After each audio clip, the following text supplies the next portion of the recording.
सीखेंगे मसीही जीवन के बारे में कि एक मसीह का जीवन किस तरह से होना चाहिए।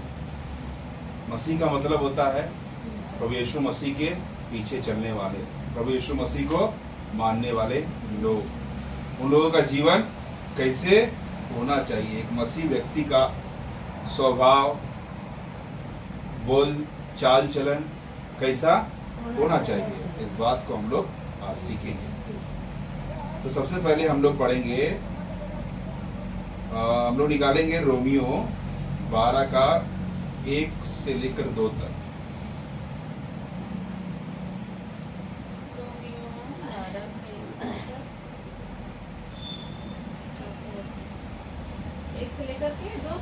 जी। परमेश्वर की सेवा का जीवन। इसलिए हे भाइयों, मैं तुमसे परमेश्वर की दया स्मरण दिलाकर विनती करता हूँ कि ऊंची आवाज में फिर से पढ़िए। इसलिए हे भाइयों, मैं तुमसे परमेश्वर की दया स्मरण दिलाकर विनती करता हूँ कि। रुक जाइए, यहाँ पर प्रभु का दास बता रहा है कि मैं तुम्हें प्रभु की दया स्मरण दिलाकर, आगे विनती करता हूँ। यानी पौलुस यहाँ पे प्रभु का प्रिय दास जो बोल रहा है कि मैं तुम्हें प्रभु की दया, यानी हमारा प्रभु क्या है, दयालु है, वो दया करने वाला परमेश्वर है, वो हम पर दया करता है। तो पौलुस यहाँ बता रहे हैं कि मैं तुम्हें प्रभु की दया स्मरण दिला रहा हूँ कि परमेश्वर हमारा कितना दयालु है, वो हम पर दया की दृष्टि डालने वाला परमेश्वर है। जब हम उसको पुकारते हैं, उससे प्रार्थना करते हैं, किसी तकलीफ में, किसी भी परेशानी में हम रहते हैं, तो हम पर वो दया करता है। हालेलुया। परमेश्वर का वचन बोलता है कि जैसे एक पिता बालक पर दया करता है, वैसे यहोवा अपने डरवैयों पर भी दया करता है। तो समझ रहे हैं, पौलुस यहाँ बता रहे हैं कि मैं तुम्हें परमेश्वर की दया स्मरण दिला रहा हूँ, याद दिला रहा हूँ, बता रहा हूँ। क्या आगे पढ़िए उसको। स्मरण दिलाकर विनती कर रहा हूँ तुमसे, बोलते हैं ना, तो आपसे हम विनती कर रहे हैं, आपसे हम प्रार्थना कर रहे हैं, आपको ये बता रहे हैं, यानी उसको बार बार हम समझा रहे हैं, विनती कर रहे हैं, भाई तुम ऐसा मत करो, प्रीति तुम ऐसा मत करो, स्नेहलता तुम ऐसा मत करो, ये सही नहीं है, ये गलत है। यानी किसी को चिता दे रहे हैं, बार बार हम विनती कर रहे हैं उसको। क्या चिता रहे हैं, क्या विनती कर रहा है पौलुस? परमेश्वर की दया के बारे में बता रहा है, स्मरण दिला रहा है, और उसके बाद जो है क्या बताना चाह रहा है, देखिए पढ़िए। शरीरों को जीवित और पवित्र और, आप फिर से पढ़ो। अपने शरीर है, अपने शरीरों को जीवित और पवित्र और परमेश्वर को भावता हुआ बलिदान करके चढ़ाओ। फिर से रिपीट करो। अपने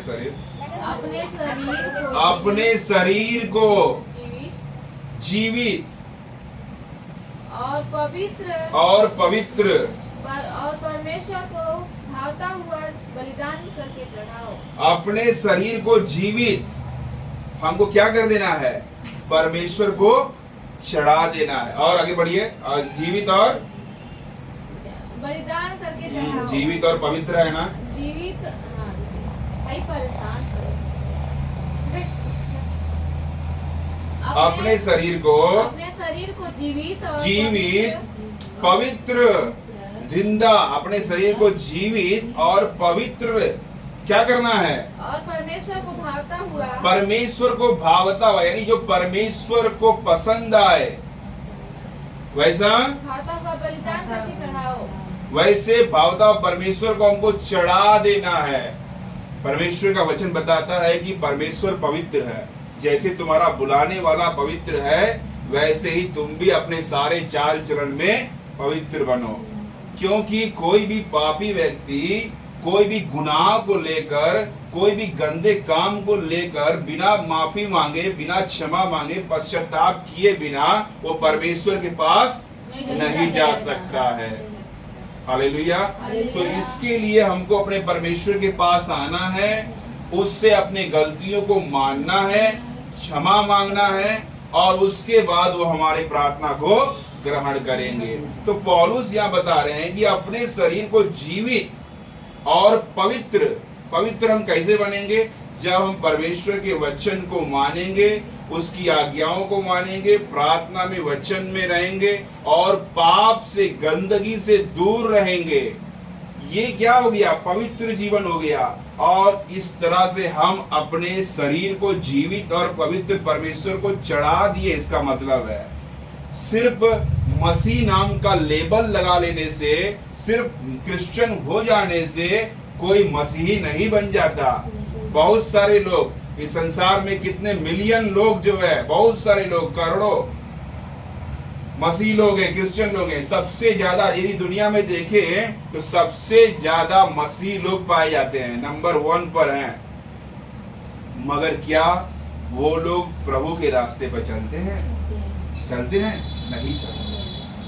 सिर्फ क्रिश्चियन हो जाने से, मसीही नाम का लेबल टैग लगाने से कोई मसीही नहीं बन जाता है, बल्कि उसके चाल से, उसके चलन से, उसकी बातों से, उसके बोल चाल से ये लगना चाहिए कि वो मसीही है। कोई हमको दूर से ही देखे, कोई हमारे पास भी आए, दूर से भी देखे, हमसे बातचीत करे, हमारे साथ अगर उठे बैठे तो ये बोले कि ये मसीही है। और मालूम चला हम मसीह हैं, डेली लड़ाई झगड़ा कर रहे हैं, पति पत्नी में शांति नहीं है, आपस में हमेशा मन मुटाव है, वचन को लेकर झगड़ा करते हैं। आज की डेट में मसीह लोग ऐसा हो गए हैं कि वचन को लेकर ट्विस्ट करते हैं। अरे यहाँ पर लिखा हुआ है कि पत्नी को लिखा हुआ है कि पत्नियां जो है अपने पति के अधीन रहे, तो तुम भी मेरे अधीन रहो, पत्नी को बोलते हैं। और पत्नी बोलेगी कि लिखा हुआ है कि पत्नी से अपने समान प्रेम रख, तो बोलेगी। वचन को लेकर झगड़ा होता है मसीह लोग में आजकल। तो लोग जो अन्य जाति है, जो गैर मसीह है, वो हमसे क्या सीख रहे हैं? उन लोग क्या देख रहे हैं हम लोग को? हम लोग गाली गलौज भी कर रहे हैं, लड़ाई भी कर रहे हैं, और तरह तरह के गंदे काम कर रहे हैं, नशा भी कर रहे हैं, गुटखा भी खा रहे हैं, सुरती भी खा रहे हैं, और दारू भी पी रहे हैं, और सबके साथ उठ बैठ भी रहे हैं, और व्यभिचार भी कर रहे हैं, गंदे काम में भी कर रहे हैं, उसी में लगे हुए हैं। तो अगला भी जो देखेगा गैर मसीह, वो बोलेगा कि मसीह ऐसा होता है क्या? ऐसा होता है। मसीह का मतलब है कि हमारे स्वभाव, हमारा चाल चलन, हमारा बोल चाल में प्रतिदिन बदलाव आना चाहिए। हालेलुया। तो पौलुस वही बता रहे हैं कि अपने शरीर को जीवित और पवित्र और भावता हुआ परमेश्वर को बलिदान करके चढ़ाओ। परमेश्वर हमसे किसी चीज की बलिदान नहीं मांग रहा है। वो सोना चांदी आपसे नहीं मांग रहा है, ना फ्रूट्स मांग रहा, फल मांग रहा है, ना फूल मांग रहा है। क्या मांग रहा है? आपका शरीर मांग रहा है कि आप पवित्र करके उसको परमेश्वर को चढ़ा दीजिए।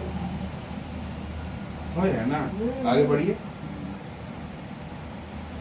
यही तुम्हारी आत्मिक सेवा है। बहुत सारे लोग बोलते हैं कि प्रभु मैं आपका सेवा करना चाहता हूँ, मैं आपकी सेवा करूंगा प्रभु, मैं भी। पौलुस यहाँ पे बता रहे हैं कि अपने शरीर को जीवित और पवित्र परमेश्वर को भावता हुआ बलिदान करके चढ़ाओ, यही तुम्हारी आत्मिक सेवा है। देखिए, सबसे बड़ा सेवा मैं आप लोगों को बता दे रहा हूँ आज। सबसे बड़ा सेवा क्या है? परमेश्वर के लिए एक पवित्र जीवन जीना, परमेश्वर के लिए एक भावता हुआ जीवन जीना, पवित्र जीवन जीना, खराई का जीवन जीना, पाप में जीवन नहीं जीना ही सबसे बड़ा सेवा है।